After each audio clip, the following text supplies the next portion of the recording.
Oh man, let me get queued up here. Let me get queued up. Hold on. Hold on. Get this thing ready. We got the vibes going. Gotta have the vibes going. Yeah. Club Mogul. Do I sound good? Let me check. Let me make sure I sound right. Let's see here. Checking the mic, checking the sound. Oh man. What's going on, man? I had to get on because a lot on my mind. Haven't really been getting the sleep I wanted lately, you know. And that's okay. What did Nas say? Sleep is the cousin of death. That's a fact. Let's see how we sound. Sound good? Yeah, we sound good. Turn the music down a little bit. I think the mic is turned. That better? Yeah. Oh yeah, now we sound good. See how we sound. Sound good? Yeah, we sound good. Yeah. Whew. Y'all see the topic? I think the mic is turned. That better? Yeah. Oh yeah, now we sound good. Let's do it, man. Let's do it.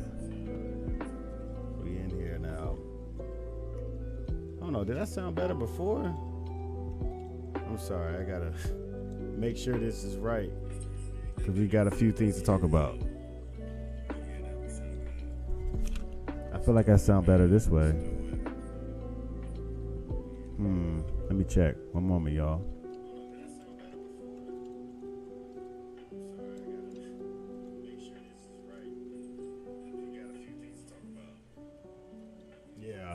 Yeah. Yeah, I do.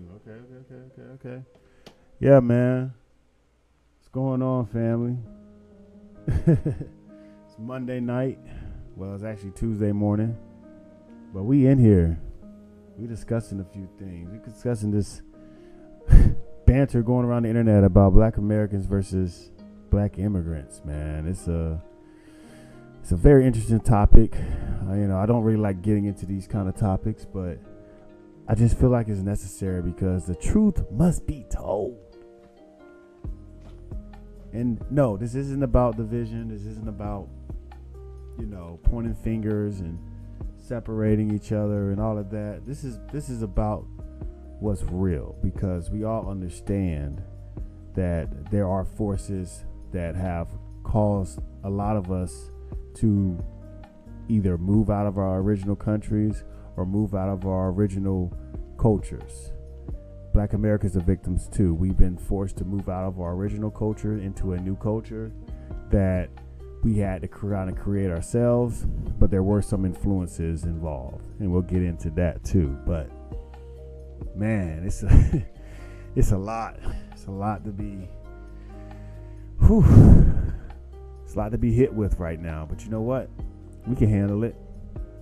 We handled a lot worse. We've been through a lot worse. We've done a lot worse. We've seen a lot worse. And we worked to make it better. We worked to get out of those spaces. And guess what? Now we're here. Now we are here. Go ahead and hit the like, follow, and subscribe. We just coming on live just to, do a pulse check. See what's going on out here. See how, how we can implement this more within the Built Mogul channel. In the club Built Mogul, we're here to support you, your dreams, support what you got going on, If you haven't checked out the last live video, we did go over the receipts of the Kendrick beef versus, not Drake, but the fake of hip hop. Went through that.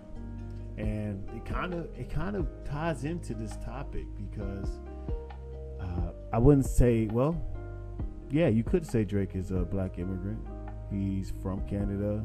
He lives here or comes here often and hijacks our culture here, and then he expects to be compensated and treated a certain way for hijacking and robbing the culture. That's sort of a lot of the tactics a lot of black immigrants use. They hijack culture that we built here as black Americans, and then they want to use it for their benefits and expect you to be okay with it. And that's just not how things work. It's just not. It really isn't. So, but you know, it is what it is. We understand that, you know, there are some advantages here in the States than elsewhere, but that's only because of the things that black Americans have accomplished in this country and the things that we have endured and seen. So yeah, man, go check out that part 3, the final round of the Drake Kendrick diss beef, whatever you want to call it. Check that out. But yeah, man, we're gonna get into this because this is a huge, I think, breakthrough to be able to outwardly speak on the prejudice, the hatred, the treatment during Jim Crow, because there's a conversation going on. I don't know if you've heard that black people were doing better during Jim Crow era and more successful in business, more successful in marriages and households and stuff like that. And I want to attack this point. I want to take you guys through a kind of a breakdown of what was going on during those times. Yes, of course, segregation, racism was accepted. It was displayed, and it was encouraged. You were punished for even looking a white man in the eyes. You couldn't even look him in his eyes and tell him that he was wrong, or she. You couldn't even approach a white woman. You couldn't do these things, or you face dire consequences. You face dire consequences. And yeah, it's like, how can you compare those times to these times and say, oh, y'all were doing better back then? We had to. Okay? We had no choice. There was no integration. There was no way to make money elsewhere outside of your community, outside of your people. All of that was taken away from us. But guess who was allowed to come in the country once we fought for rights and civil rights and not have to deal with any of that, any of the trauma, any of the segregation, the type of racism and all that stuff? You didn't have to deal with that after a certain point of the civil rights era. And the civil rights era isn't just when Martin Luther King died. It's even after that, 70s and 80s, going into the 90s. And if I could argue that going into the 2000s, we were facing a lot of discrimination, and still today we face it a lot. So this idea that, oh, we were doing so much better because of marriage rates and housing rates, it's not valid. It's not a valid claim, because you can't take any other group that had to go through that and deal with that and that still could survive through that today. You can't do that. And no other group had to do that. And thus you saying these things proves that black culture and black people isn't what you've been displayed, isn't what you've been shown, isn't what you've been told. Because before all of that, before propaganda, before media, before everything, we were fine in your eyes, right? We were married, we had businesses, we had all these things. We were fine. Why is that? Because for the majority of the part, those businesses were allowed to come up because they were left alone a lot of the times. The only times where they got disrupted is when they got too big and white folks got jealous. They got jealous of our cities. They got jealous of our towns. Once they got to a certain level, they said, nah, we don't like that. And they pillaged, destroyed. We talked about the Tulsa massacre. We already discussed these things. And here is Reggie Jackson to validate everything that was discussed. And, we're going to play him so you guys can hear first. Then we're going to tie it in to this Black American versus Black immigrant culture. Here we go. And do that, and we appreciate that. Thought it was so great. But let's ask you, Reggie. Just, I know a little hard to hear here with all the music and noise going on. What did Willie Mays mean to you? Gosh, I think Willie Mays meant to me the same thing that he meant to most people. I'm sorry, y'all. Hold on. He was a Barishnikov. Yeah. Did all of these skills. We don't care about that. I think that he had a lot of things to say about the game, but at the Here time, it is. love it. Life's better when you're under our roof. Because when you feel protected, you're free to enjoy your dreams. Save up to 23% when you bundle auto and home. American Family Insurance. Get a quote and find an agent at amfam.com. The game wasn't Willie Mays, Derek, and the way he went about it when you saw him in spring training.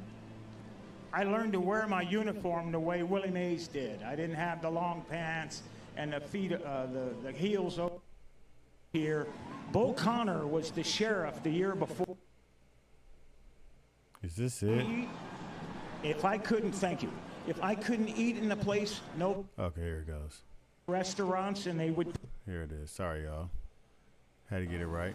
The difficulty of teams around. Alex, when people ask me a question like that, it's like coming back here is not easy. So he asked a question about going to these stadiums during the times of Jim Crow and what it was like, and here's his answer. And then coming back here and what's the emotions that erupt from those previous experiences. I played here. When I played here, the difficulty of going through different places where we traveled. Fortunately, I had a manager and I had players on the team that helped me get through it.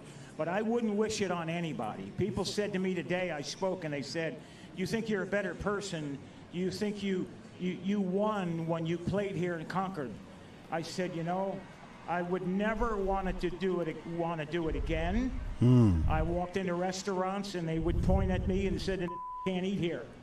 Now, how many of you Black immigrants have walked into restaurants and walked into anywhere you go, shopping centers, stores, anywhere, bank, and say, no, you can't be in here. You got to go. You got to leave right now.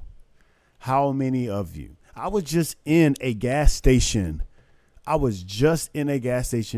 Not an hour ago, 45 minutes ago, getting gas, buying gas. A black guy was standing outside. He was trying to smoke a cigarette. He asked me for a lighter. I let him use my lighter and continued on with myself. Walked in the store. The store, I don't know if it's the store owner or the gas station overseer or whoever he thought he was, going to ask me. It was an immigrant. Yes, he was more on the Indian, Middle Eastern style descent, that from that area. He wasn't African or anything like that. But his first question was, "Oh, is he smoking weed outside of my store? We have a lot of non-paying customers smoking weed and doing this, and we get complaints." And they made the whole spiel. I said, "What difference what does it matter what he's smoking? Why are you so concerned about what he's doing outside? He's not bothering nobody. He's not harming anyone. He's not making customers feel uncomfortable. He's not doing anything. He just asked me for a lighter, and I let him use my lighter." And then he was like, he needs to leave if he's going to be smoking weed. I'm like, well, first of all, you can smoke weed here in where I'm at. You can smoke weed outside. He wasn't inside. He wasn't bothering nobody. So if he's whatever he's smoking outside, he paid for it. I'm pretty sure he can smoke it. But the fact that it was a black man outside of the store, not buying anything, not being a customer, just trying to hang out, he had to leave. He had to go. And that didn't sit well with me. That did not sit well with me. It reminded me a lot of the times of what Reggie Jackson is talking about, saying, "Oh, you can't be here. You can't be here." Sad, man. Sad times. I would go to a hotel and they said, "Can't stay here." We went to Charlie Finley's country club for a welcome home dinner, and they pointed me out with the N-word. He can't come in here. Finley marched the whole team out. Finally, they let me in there. He said, "We're going to go to the diner and eat hamburgers. We'll go where we're wanted." Fortunately, I had a man. Now, for those who are saying, "Oh, today in 2024, that doesn't happen," that's not true. Number one, that's very not true. It's done differently. It happens all the time. It's done differently, and I'll get into that a little later. Number two is understand the impact on someone's psyche, on someone's mind, when you're told that just because, even if it's your friend or someone you're with, imagine how they felt. They all had to leave because they have a friend or they have a player on their team that the hotel manager or the restaurant owner is just not allowing to eat there because of color of skin. You have a whole traveling MLB professional baseball team coming to patronize your business, coming to add value to your services and whatever you do, and could promote and build your company, but you don't care about that because you don't want him eating there. Think about the hatred, the level of just vileness that it takes to do that. And you have like that's insane. And I'm sorry, y'all didn't go through that. These immigrants here, they didn't go through that here. They did not. You come here and you want to take from what we built. Manager and Johnny McNamara, that if I couldn't eat in the place, nobody would eat. We'd get food to travel. If I couldn't stay in a hotel, they'd drive to the next hotel and find a place where I could stay. Now, how many hotels do you think they would have to go to? It wasn't just the next one across the street. No, you had to go to a certain part of town. So they literally had to rearrange their entire itinerary for one bigoted, racist person. And you still have to do this today, people. This isn't ancient times, and this wasn't that long ago. You're talking about the 40s and 50s.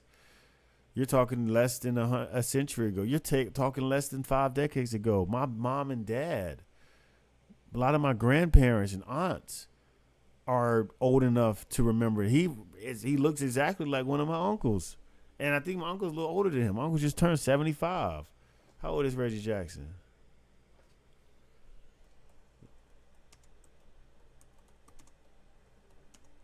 Gotta put baseball player these days. 78 years old. Yeah, so he's about the same age as my uncle. So they're still here. They're still here, and we're going to talk about the old generation and a lot of that. But keep in mind, a lot of men like this, they were either thrown in jail or they were killed. Okay? You weren't allowed to be this like that. They didn't want a lot of us who were outspoken about the racism, about the hatred and the bigotry. They didn't want a lot of us who were upstanding to it, who fought against it. They didn't want that. So they either set you up, they either talked about you in the media, say you cheated on your wife, tried to sabotage you, or they just flat out killed you, or all three, all above. So, and yes, when I say they, I mean the U.S. government, the federal government, the police, all the organizations and institutions that you trust with your tax money, with your livelihood, and with a lot of stuff, they did these things and they were sued for it and they lost. So don't get it twisted when we're sitting here telling you that it's not up for grabs. It's just not. What we went through, you can't piggyback off of that. What Black Americans had to deal with, having our land stolen, having our business taken from us, having our families ripped apart, losing loved ones, losing money, losing everything, and then having to build it back.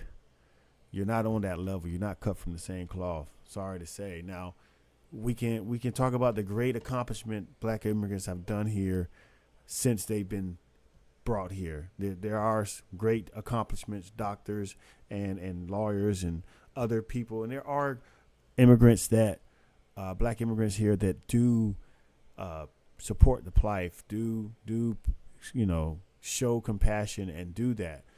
This is merely for the ones who just got it confused, who don't understand really what's going on. This is really just for you. Those that are with are with the mission, with the movement, you're still here with us. Don't worry. And we'll get into a little bit more in that too as well, because a lot of that on their side is being propagandized too, because there's plenty of Black immigrants who feel how we feel and understand it on a level that we can all come to a common ground with. So don't get it twisted. But we're gonna let Reggie Jackson finish. Jesse Jackson is crazy. Had it not been for Raleigh Fingers, Johnny McNamara, Dave Duncan, Joe and Sharon Rudy, I slept on their couch 3-4 nights a week for about a month and a half. Mm-hmm. Finally, they were threatened that they would burn our apartment complex down unless I got out. What? I wouldn't wish it on anyone. The year I came here, Bull Connor was the... Y'all are threatening to burn down a white establishment because one. What? See, this is the nonsense that we dealt with, people. This was not a game. This was none of that. And if you don't care about it, if you just say wave it to the side and say, oh, you're a victim or you're doing this, I'm sorry, you are the enemy. You are the opposition. You might as well be the white supremacist himself. You might as well go join the KKK and wear you a white hood and do whatever else you want to do and follow behind a white man, but all you want to, follow behind their footsteps all you want to. But guess what? The lies and deception, the lies and the deception, going into debt against other countries, losing the value of the dollar, all that stuff is real.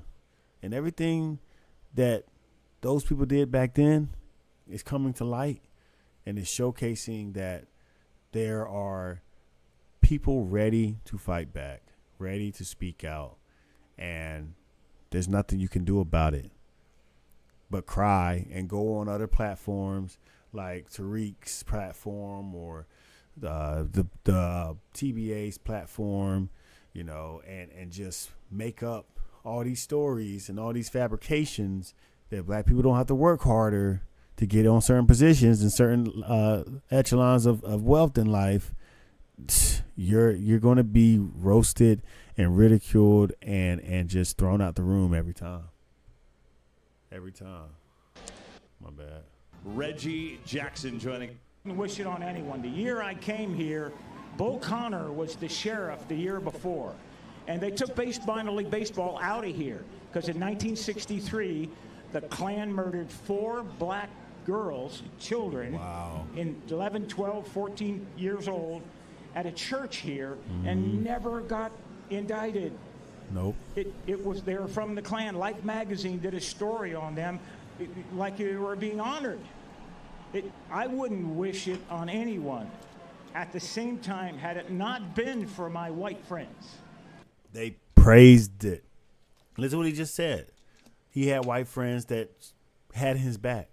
So no, we're not talking about every white person or every Black immigrant or every one. No, we're not. And if you're trying to spin it to that, think you're falling into the same pulpit as the rest of them evil people. Every group of people has evil people. We understand that, and we all have to band together to fight for something greater.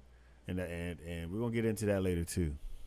Had it not been for a white manager and Rudy, Fingers, and Duncan, and Lee Myers, I would have never made it. I was too physically violent. I was ready to physically fight I'd have got killed here because I'd have beat someone's ass, and you'd have saw me in an oak tree somewhere. Reggie, wow. I can't even imagine. It's awful you had to go through that, but appreciate you sharing the rawness and the honesty of it with our audience. I mean, really, we love you, Reg. Yeah. Thank you. Quick history lesson right there. That's a great history that's lesson. real love Reggie right Jackson there.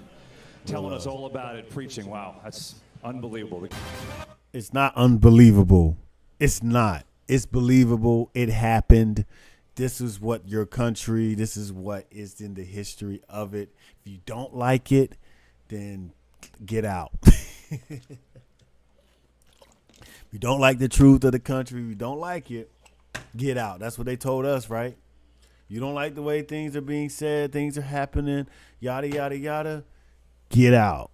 Simple as that. Leave. Go to freaking Taiwan or, I don't know. Go somewhere else. Because, and you can't escape it. This is a global thing, y'all. This is a global thing. This isn't I can just, ignore it. I can just, treat it like, it's whatever. Nah, this ain't that. It's not that. I want to build a YouTube channel, but dread being on camera. I'm sorry. But this is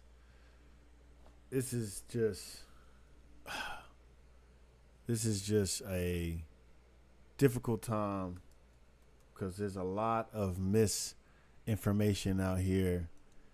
There's a lot of people out here that's talking off the meter, and just I don't get it. Man. I don't get it. Yes, your boy. And I don't really get into. Whoops, not that. I don't really get into. Not you. Not you. Okay, everybody got their own. Where's the original video at? Here it is. No, I don't want to watch you.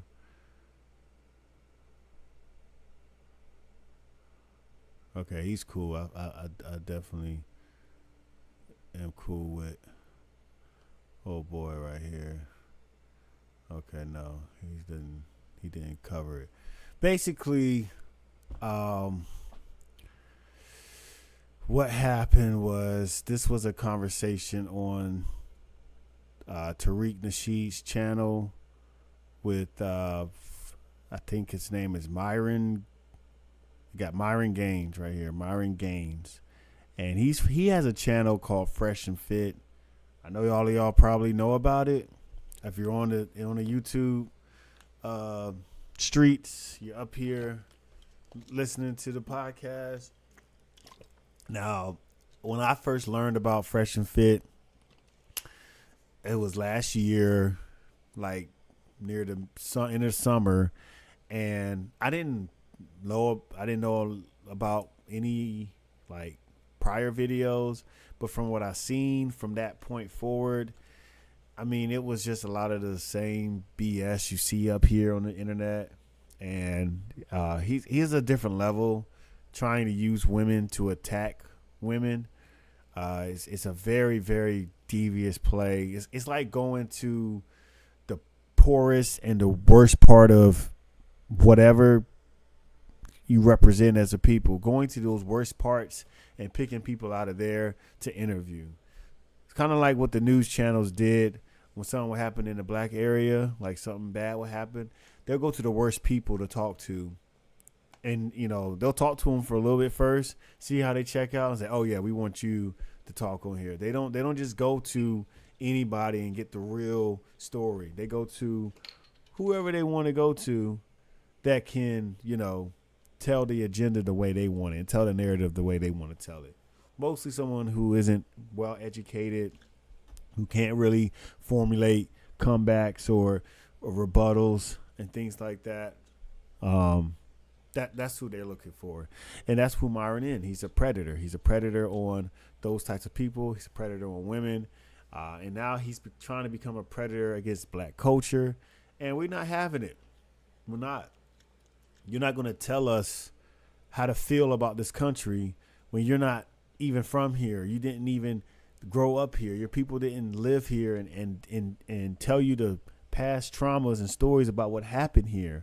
I have aunts, uncles, grandmothers, and all types of people who have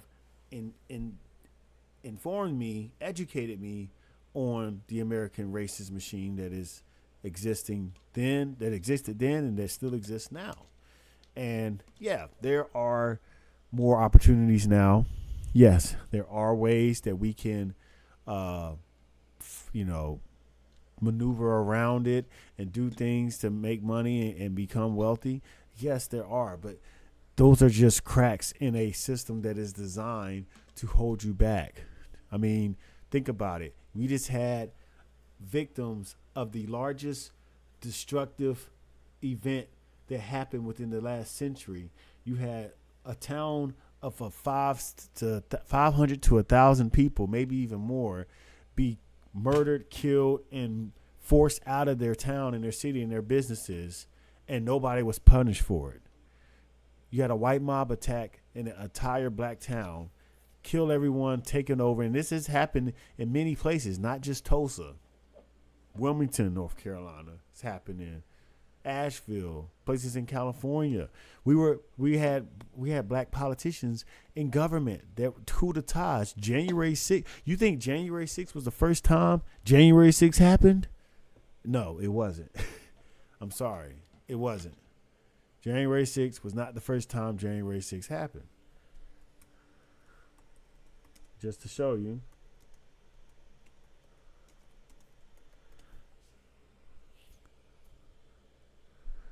(1898) Wilmington Massacre. In 1897, North Carolina Democratic Party decided to embark on a white supremacy campaign to try to drive populist and Republican politicians out of office during the 1898 election. The campaign used speeches, propaganda, cartoons, and the threat of violence to create support for white supremacy. This is all real, y'all. This is all real.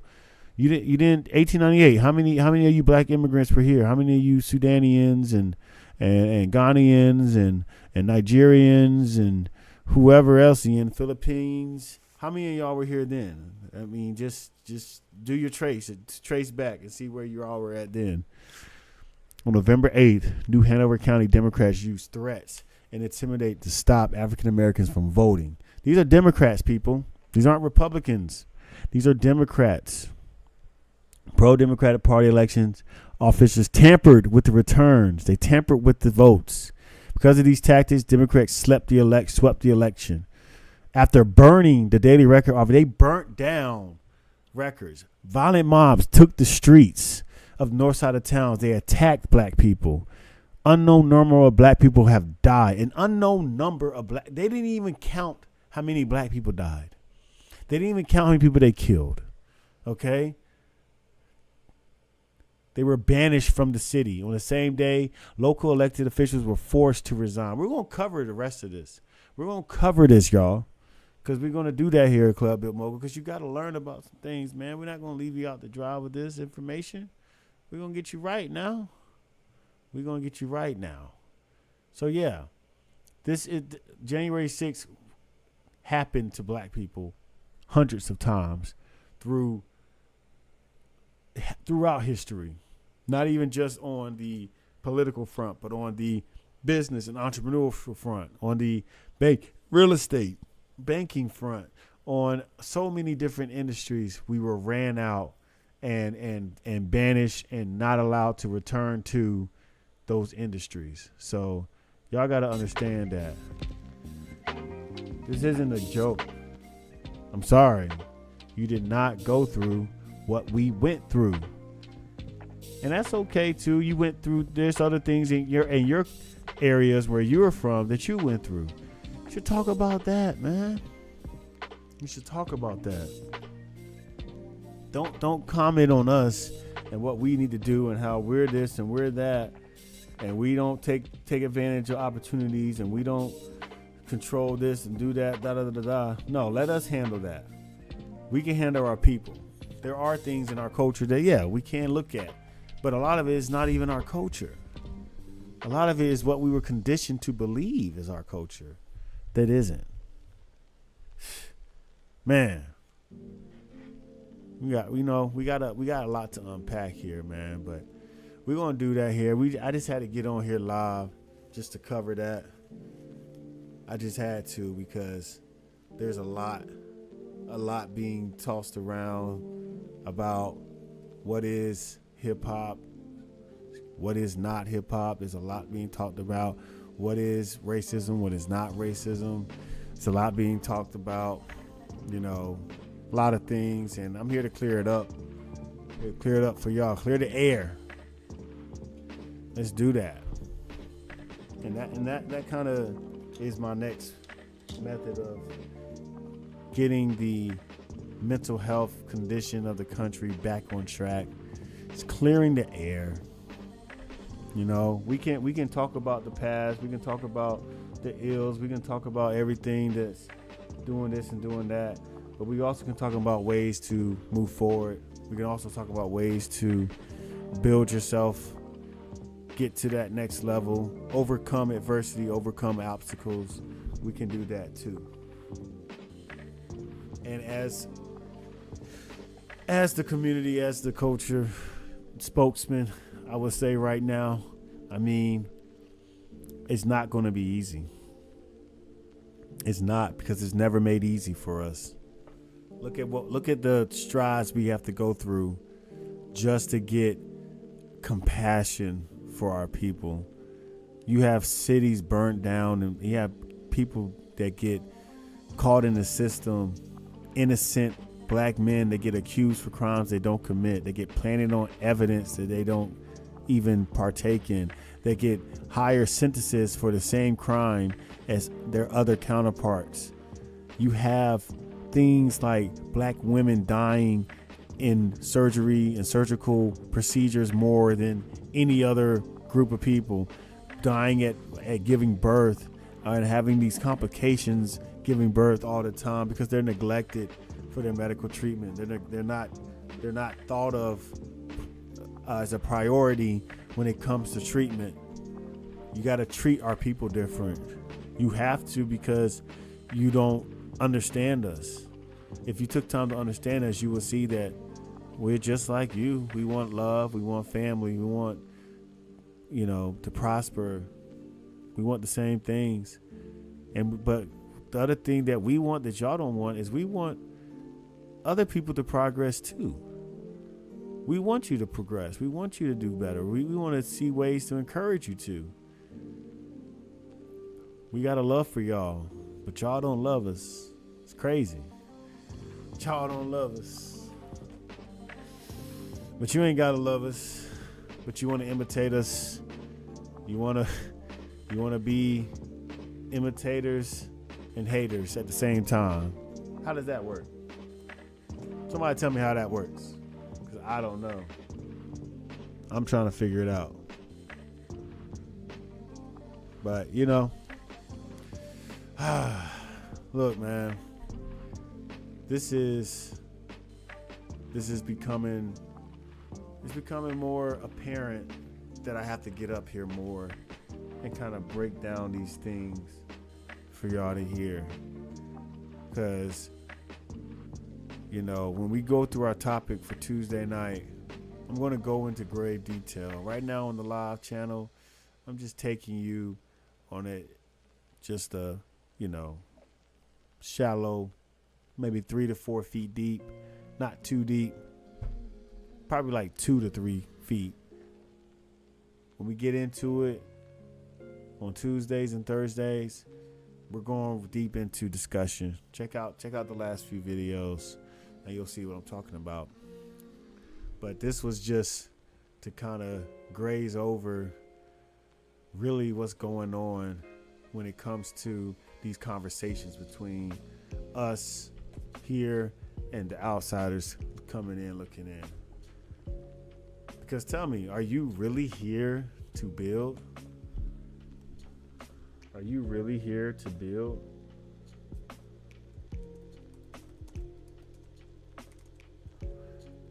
Or are you really just here to take away from what was already built? Is that what you're here to do? Because if it is, be honest. Be honest. Why and that's the other thing. Why the African Americans that go to Africa, why are they moving back? Why are they coming back? What is the treatment like when they move out there? Let's see. It says don't waste your time. Hold on. So yeah, different. This guy says don't waste your time here. Immigrants say they are here to take, not build. I don't know who this is. Go back to America. South Africans threaten African. So you got people in South Africa threatening. These are stories told by those people who go out there, who follow the advice and say, hey, let's go partake in some Africa diaspora-ness. So let's see what happens. I'm seeing people around. Maybe I might. Hey, boss, can I interview you? Yeah, sure. Yeah, you stay here. Yeah, but what do you want to interview me for? I was just trying to get a better understanding of this like environment and what's going on here. But it's people like you. Because we are living. Okay, so he's clearly either Caribbean black or he could be American black, but he got that Caribbean kind of jawline going on. But we'll see. And look at the hairline. Look how it's slanted. Look how it's slanted up or slanted back. It's just a feature that we recognize, because most of our hairline goes straight. You know, most people in my family and this, or maybe it's just receding. Who knows? But we'll see. But he definitely got some Caribbean in him. Yeah. Why do you say that? Everybody comes up outside, give stuff, sell it, what. Yeah, it's like that, man. But you feel like it's people like me, but I don't understand. Like, you know, I'm rich people. They don't understand the poor people. Okay. But they just give, then they go. Yeah. But do you feel like people like me are the reason why people like you are here, or what do you like? Because you know I'm not from here. I don't know if you could tell from my accent. I can tell you from another country. But it's people like you and stuff. They come here, they fuck up this land, like the presidents with the discriminations and stuff. Hey, it's not nice. It's not nice. You feel like it was maybe better during the apartheid? Yes, it was a lot better. It was a lot better. Everybody had jobs, food. Even the blacks, they had jobs, food. Yeah. So you feel like the blacks are kind of destroying this country? Yeah, they like Mozambique people and them, yeah. Good.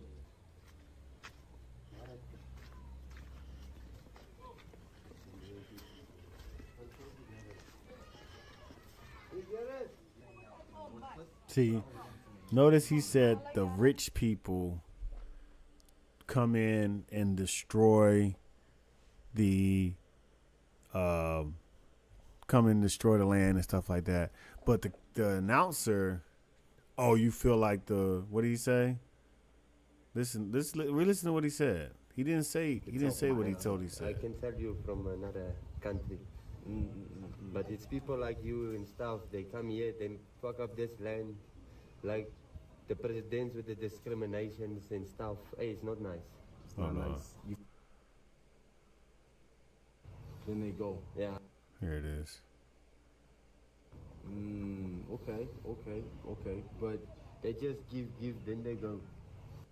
Give stuff, sell it. get a better understanding of this like environment and what's going on here. But it's people like you. Because we are living here. Why do you say that? Everybody comes up outside, give stuff, sell it, what. Yeah, like that, man. But you feel like it's people like me, but I don't understand. Like, you know, I'm rich people. They don't understand the Rich people poor people. don't understand the poor people. That's what he said. That's exactly what he said. But look how your Caribbean brethren, look what he does. Look what he does to what he said. Yeah. So you feel like the blacks are kind of destroying this country. Yeah. He didn't say that. He did not even say that. So why did you frame it like that? Why did you frame it like that when he didn't even say that? They like most of Do you the see? people Do you in see? them, yeah. Do you see what I'm talking about? It's not us ensuing the division. It's propaganda. It's diversions, distractions. Welcome back. I'm here. Just with a making gentleman us by the name of talk Garrett. about this. It's the Garrett, algorithm awesome. He lives here, if also I'm not as well mistaken, right? of this And I would like internet. for you to kind of educate We'll get me and into my that as viewers well. on what's really We got a going lot on to here cover and here how at Club Mogul, man. settlement Appreciate came for about. tuning in. All right. Basically, what happened is there was a white settlement in town where we squatted illegally. It was by a dam and sort of a park for kids and things, and it used to be a caravan park. And what the government had to do is because they wanted to refurbish the place, so through the court they moved us here to this settlement. Yeah, and they built us shacks. Okay, obviously we've built on and made differences and improvements to where we can.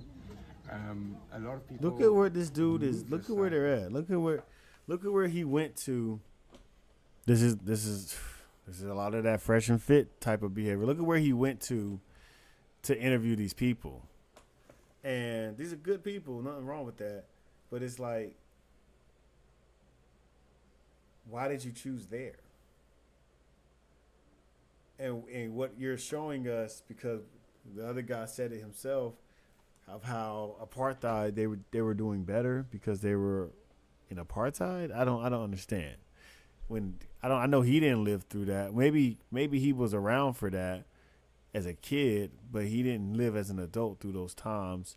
So saying those kind of things to me just isn't warranted, isn't validated. Okay, some people due to alcoholism and addiction.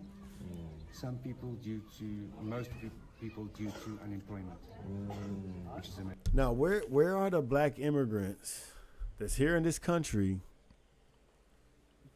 looking down on black people, black Americans? Where are they when it comes to these people in their home countries? Why aren't they succeeding? Are they lazy and don't want to do nothing, and don't, are victims of what happened with that? This is bigger than what y'all are making it. This is way bigger. Stop pointing the fingers. Major problem. I mean, we struggle to find work. It's not easy. I mean, I've got quite a few qualifications, and I can't get work. It's not easy. So. And do you feel like now the government is now maybe discriminating against whites and not really giving them the same opportunities that you guys once had, maybe during the apartheid eras? I think so. I think they're taking like sort of the black economic empowerment. I think they're taking it a bit too far because now white people, it's like sort of in reverse. White people can almost not even get a job. You see? I see. That makes sense. Where we used to be the right color, now we're the wrong color. It's sort of like just sort of flipped. Yeah. I see. But push hard, try hard. Again, this announcer, he's not black American. He's not. You can tell. He's from the Caribbean. He has different views. Right now, he's trying to showcase whites being discriminated against in South Africa, and then trying to paint the narrative that they want black Americans to go back to America, which is, again, why would you move somewhere, go somewhere that they are blaming you for the problems? How are they blaming Black Americans for the problems? Why are y'all so fixated to blame Black Americans for shit they can't control? You claim that they're lazy, they don't do nothing, they don't own nothing, they don't have nothing, but yet they're the reason for all your pitfalls to whatever. Like, that doesn't make any sense. It just doesn't make any sense. It's just weird. It's just weird. It's not easy. And by the way, I'm not talking about him. I'm talking about the announcer trying to frame this conversation that way, because that's what he did. We do struggle quite a bit. We used to get a lot of sponsors in who used to help us with food and things like that. But then you get the odd idiot who would go and start selling their food parcels and packages to get a fix, or whatever the case may be. And then the sponsor gets to find out about that, and they say, you know what, we're withdrawing because these people don't appreciate what we do for them. And is it safe here? Do you feel safe, or is it? I feel a lot safer here than what I do in town itself. Because in town there's a lot of robbings and muggings and things. Here, all the guys that do the robbings and muggings, I know them. Okay. So, you know what I mean? So you feel safer here than what I do actually walking in town. Wait, what? Yes. Okay. Say that again. Say that one more time for me, player. You're walking in town. Yes. Say that one more time for me. They do the robbings and muggings, I know them. Okay. So, you know what I mean? Huh? The robbings and muggings and things. Feel safe, or is it? I feel a lot safer here than what I do in town itself. Because in town there's a lot of robbings and muggings and things. Here, all the guys that do the robbings and muggings, I know them. Okay. You know what I mean? What? So wait.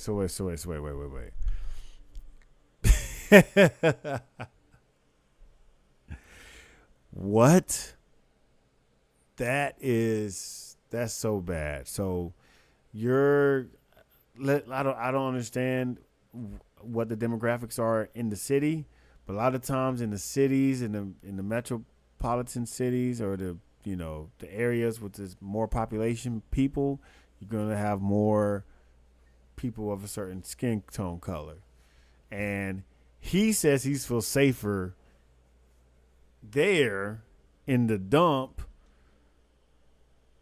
He didn't, not because the crime rate was different, not because the crime didn't happen. It's because he knows the criminals there versus not knowing the criminals over there.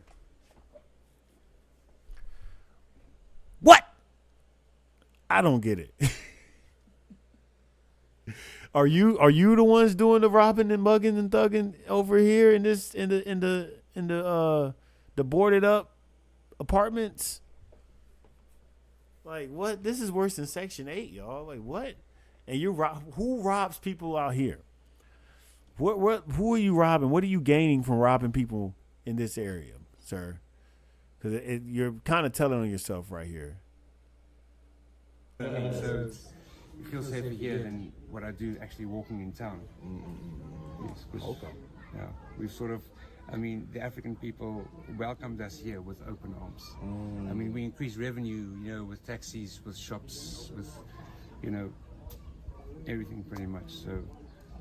Okay. And I'm most intrigued that I saw that. I was surprised. It seems like it's mixed whites and blacks living here. That's it. Okay, that's awesome. So it's not just, look, it's only the white people this side and the black people that side. No, we integrated, which is fantastic. It's awesome. Nice. It really is. Nice. Well, it was nice interviewing you, and I appreciate you giving me... I did grow up in the apartheid regime. So he claims he grew up in apartheid. So he was definitely young. He wasn't an adult. So let's see what he says about that. I was born in '77, but I never grew up a racist. We weren't raised that way. I don't know if it's different because I'm English speaking, and then you get the Afrikaans speaking, which are more. But think about it. You weren't raised that way, but what power do you have? What sense of, what social economic status were you in during that time? Because it doesn't look like much has changed. So racism isn't something that's taught on the lower level. It's taught on a higher level when it comes to monetary and wealth value, and when it comes to positions of power in society value. That's what racism is. It's not we just don't like black people this. No, it's a gatekeep of resources against other races, and especially blacks. Whether or not they're integrated or not, whether or not you're in a community with some white, some black, some this, some that, whether or not you're dealing with that, there is always that big giant piece of just not just discrimination, but gatekeeping from resources, wealth, and all types of business that is held against. If he cleaned himself up, put it this way: if you cleaned yourself up, you got your information handled. Take the hat off, get you a haircut, put you on a nice little suit, maybe do some sit-ups and some curls, get a little sturdiness in your stance, posture. If you just clean up a little bit, you can. I guarantee you, he can apply for loans. He can go and get a job. He can go and get a business started, probably with some sort of ease if he just plays his cards right and goes and just conducts himself as a regular person, human being. This guy, on the other hand, him, no. Look, he's super clean up. He's dreads done, everything done. How if he got as cleaned up as he was, if they both applied to a job and got a job interview, who do you think they'll hire first? Who do you think they'll hire first? Just be honest. Just be honest, y'all. Think about it. So this is much deeper than just integrating. This is much deeper than apartheid and segregation and Jim Crow and how it was back then. These tactics, these racist tactics, these tactics of racism and white supremacy can be used on many different levels and many different fronts. You don't need segregation and Jim Crow to ensue it. You just don't. And if you think that we were doing better back then than we are now, I get that.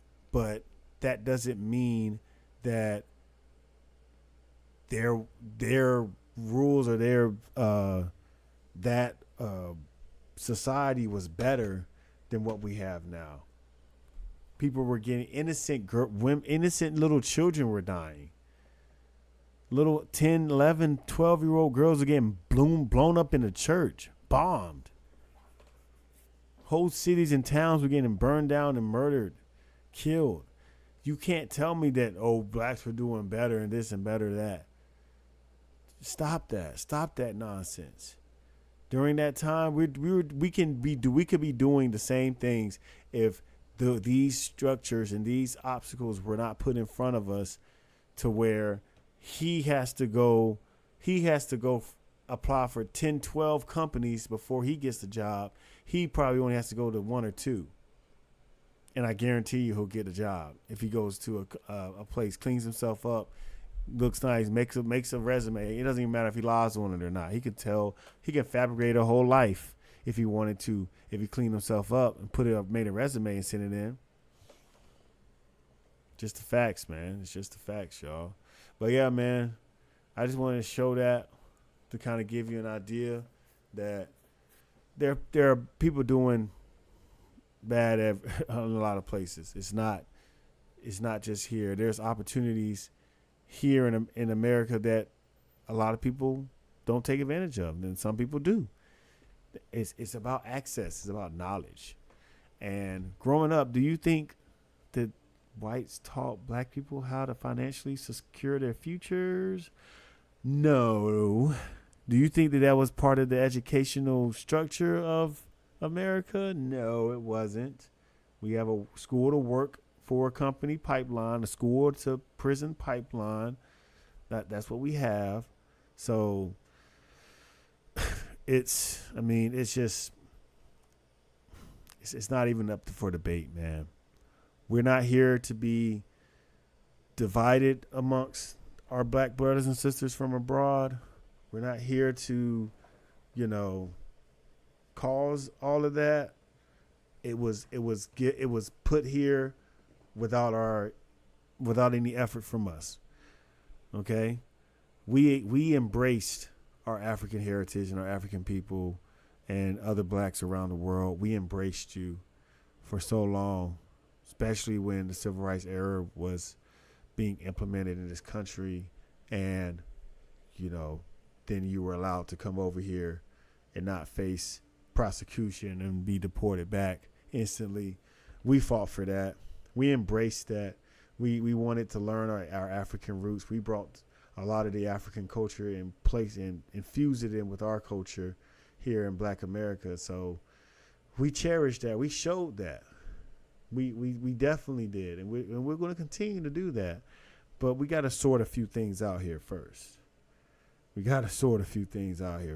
when it comes to the history of this country, discrimination, racism, I'm sorry, you're not going to be able to speak to that and not allow us to have the narrative and control over what gets spoken around that. Because if you're going to be lying to people and saying we were doing better and we were doing better this during Jim Crow, then you never had anyone in your family that went through Jim Crow. You never had anyone in your immediate circle who has family members who went through them and actually talked to them and learn about what was going on and the truth and the ills and the sorrows and the problems and the hatred and the violence and the just vileness that was happening during that time to innocent people who never waged war on a country, never attacked anyone, never did this, but you want to attack them so bad. You want to attack us so bad. That's why we doing this. That's why Reggie Jackson is doing this. That's why he's up there telling you this, because you're going to say whatever you want, but you heard it from the horse's mouth.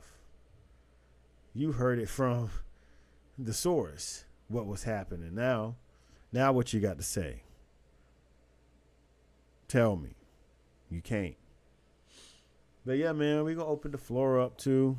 I got the Discord. I want to do Slack, but I don't know many people that have Slack. So I'm trying to find a platform that I could bring on. I might just use my phone number, but I don't want people having my phone number. I can get a fake number, but I'm going to figure out the best way, because I want to have multiple people call in, not just one person I'm talking to, maybe a panel that I could start. Got to get this thing built up. I work more than just a 9 to 5. I run my own businesses, so I have a lot on my plate. So just give me a little grace period here. Give me some time and get this set up. Give me like another week or two, and we'll have the call-in line, and we have some speakers coming in for you to talk more and give more perspective on these topics. But yeah, man, this was the second live stream, y'all. I think we're doing good. We might just do Sunday and Monday lives, and then have Tuesday and Thursday episodes. And then if we can do a live on Friday, we'll do that. Saturday, I don't know so much. Saturday mornings, most people like to sleep in. Most people like to, go hang out with their kids or their loved ones and do things like that. And, I want to give people time to do that, but I also want to build this channel up, man. So subscribe, like the video, like my videos, look at the tribute I did with my dear friend, my dear brother, Tavarius, man. Go listen to his music. Download that on SoundCloud, on YouTube Music, Tavarius Pope, Apple Music. Go listen to his music, man. Get some joy in your heart. You know what I'm saying? Get some good feeling. There's a lot of just ickiness on the internet. Had to find the most, PC appropriate word to use. But yeah, a lot of ickiness on these internet streets. So you need to balance it out with some good music, good mental health tactics, and we're going to talk about mental health a lot too, because we need to check on our people. Call on your folks. Check on them. See how they doing. Make sure they're getting good, putting good things in their body, not just good words and good wisdom, but good food, healthy foods. You know, none of that GMO stuff. We talked about that. Get off of that GMO, that McDonald's, that Burger King, Wendy's, fast food, Chick-fil-A, all of that. You ain't safe nowhere. Chipotle, you ain't safe nowhere, baby. You got to really pay attention to what you put in your bodies. Look on them labels. Do your research. Look it up. See what they're making their food out of before you put it in. Enter it in. It's not that hard. It takes an extra 10, 15 seconds maybe. But guess what? It's worth it. It's very much worth it. Shout out Still Collective, man. We're going to get done with part 3 of the receipts or the Drake and Kendrick battle. I mean, this battle is significant because it is drawing the line between a lot of things. And fortunately, if you're on the Drake side of things, you're outside looking in, you're an immigrant imitating our culture or wanting to feed off our culture and take from it, then yeah, we're going to stand up and defend ourselves. We have every right to. You would do the same if someone would actually, I don't know if you would do the same. If someone came to your country and wanted to take over stuff and change the narrative and use you for their benefit and not give anything back, we don't do that here in Black America. You can see that. We're the only group that fought against white supremacy and got here and stayed in the country and was able to make something of it and still able to make something of it. Those that are here, y'all fled y'all countries, and that's true. You came here looking for opportunities, looking for a way out, looking for an escape. And many of you have found that escape. And you should thank Black Americans for creating that pathway. That's all. And then in that thankfulness, you should exhibit appreciation. You should exhibit, candor, posture, respect, understanding. And, there's just no reason to come in and try to tell us how we should feel about this country and what we should be doing and how we should progress and things like that. We can handle that. We can talk to our people and raise the right concerns about what needs to be done, what needs to change. We'll do that here actually at the Built Mogul channel, man. Go ahead, hit that subscribe button, hit that like button. Come on now. Show the support. That's what it's about. Or are you just gonna be a hater all your life? You tell me. Or don't tell me. I'd rather not. Just fade to the background. That's cool with me. But yeah, man, that's gonna wrap up this video. Just wanted to get on here and express those thoughts. Get that out of here. Hey, keep doing your thing out there. Stay focused. Keep your mental health up. Mental health helps with your emotional health, physical health, all of that. It's been Garrzann. Pleasure speaking with all of you. You have a great night. See y'all next episode. We're gonna vibe out. Yeah. Look. Okay. It's okay if you're not from here, but you're not gonna come here and tell us how we deal with the stress and the trauma. Yes, we bless. No one can ever tell us that we can't ever be who we are, who we wanna be in this country. Baby, I know you want me to get on my knees and beg for you, but I won't do that. Standing 10 toes, yeah, I'm loyal to the plight, to the struggle, to the culture. It's Club Mogul, bitch. What I'm supposed to do, but talk that real spit, talk that real shit. Yeah, we in this bitch. Yeah.